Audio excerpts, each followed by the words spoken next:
O thou who art dear and wise, thy letter dated 27 May 1906 hath been received, and its contents are most pleasing and have brought great joy.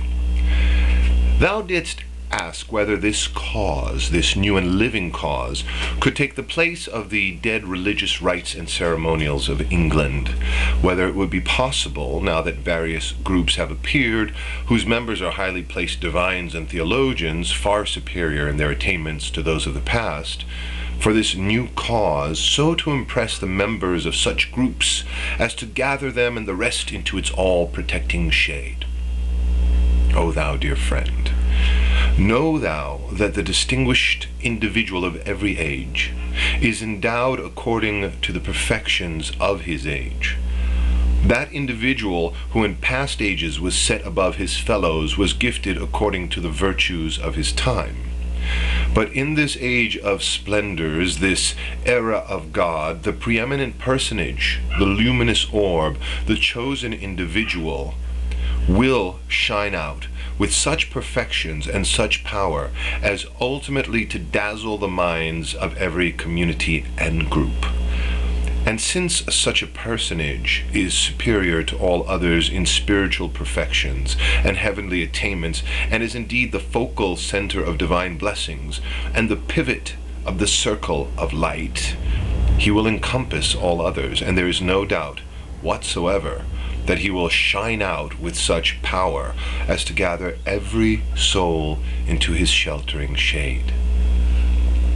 When ye consider this matter with care, it will become apparent that this is according to a universal law, which one can find at work in all things.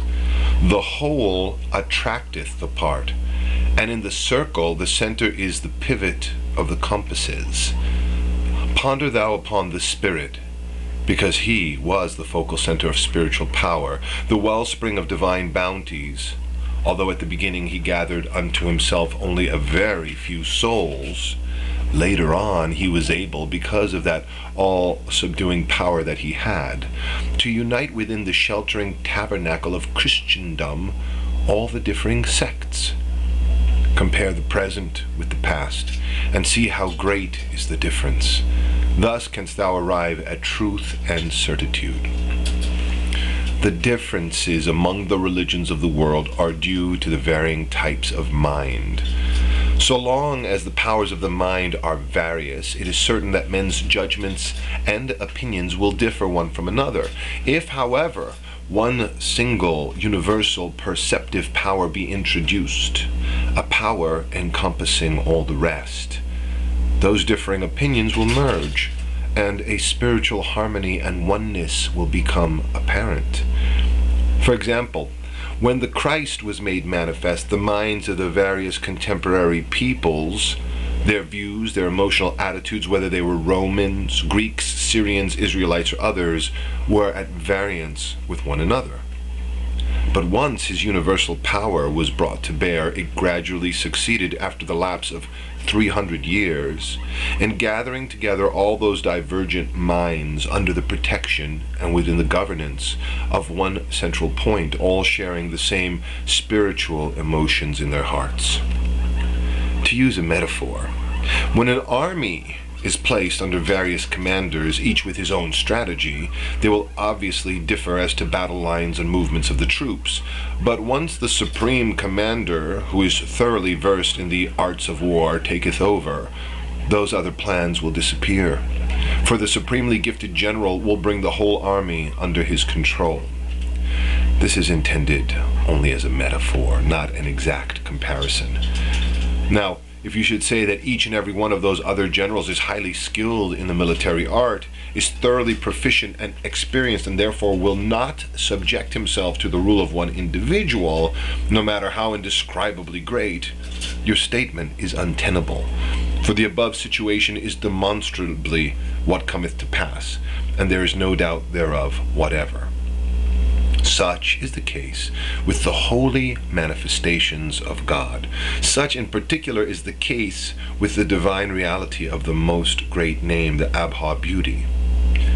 When once he standeth revealed unto the assembled peoples of the world, and appeareth with such comeliness, such enchantments, alluring as a Joseph in the Egypt of the spirit, he enslaveth all the lovers on earth.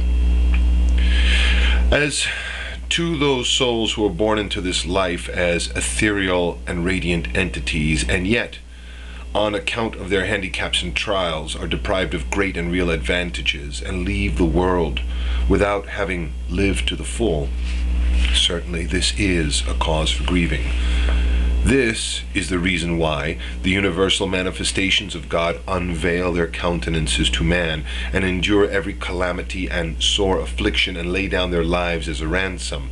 It is to make these very people, the ready ones, the ones who have capacity, to become dawning points of light, and to bestow upon them the light that fadeth never. This is the true sacrifice, the offering of oneself, even as did Christ as a ransom for the life of the world. As to the influence of holy beings and the continuance of their grace to mankind after they have put away their human form, this is, to Baha'is, an indisputable fact. Indeed, the flooding grace, the streaming splendors of the holy manifestations appear after their ascension from this world. The exaltation of the Word, the revelation of the power of God, the conversion of God-fearing souls, the bestowal of everlasting life. It was following the Messiah's martyrdom that all these were increased and intensified. In the same way, ever since the ascension of the Blessed Beauty, the bestowals have been more abundant, the spreading light is brighter, the tokens of the Lord's might are more powerful, the influence of the Word is much stronger, and it will not be long before the motion, the heat, the brilliance, the blessings of the Son of His reality will encompass all the earth. Grieve thou not over the slow advance of the Baha'i cause in that land. This is but the early dawn. Consider how, with the cause of Christ, 300 years had to go by before its great influence was made manifest. Today, not 60 years from its birth, the light of this faith hath been shed around the planet. Regarding the Health Society, of which thou art a member, once it cometh under the shelter of this faith, its influence shall increase 100-fold. Thou dost observe that love among the Baha'is is very great, and that love is the main thing. Just as love's power hath been developed to such a high degree among the Baha'is, and is far greater than among the people of other religions, so is it with all else as well, for love is the ground of all things. Regarding the translation of the books and tablets of the Blessed Beauty, ere long will translations be made into every tongue with power, clarity, and grace. At such time as they are translated conformably to the originals and with power and grace of style, the splendors of their inner meanings will be shed abroad and will illumine the eyes of all mankind. Do thy very best to ensure that the translation is in conformity with the original. The Blessed Beauty proceeded to Haifa on many occasions. Thou beheldest him there, but thou didst not know him at that time. It is my hope that thou wilt attain unto the true meeting with him, which is to behold him with the inner, not the outer eye. The essence of Baha'u'llah's teaching is all-embracing love. For love includeth every excellence of humankind. It causeth every soul to go forward. It bestoweth on each one for a heritage immortal life. Ere long shalt thou bear witness that his celestial teachings, the very glory of reality itself, shall light up the skies of the world. The brief prayer which thou didst write at the close of thy letter was indeed original, touching, and beautiful. Recite thou this prayer at all times.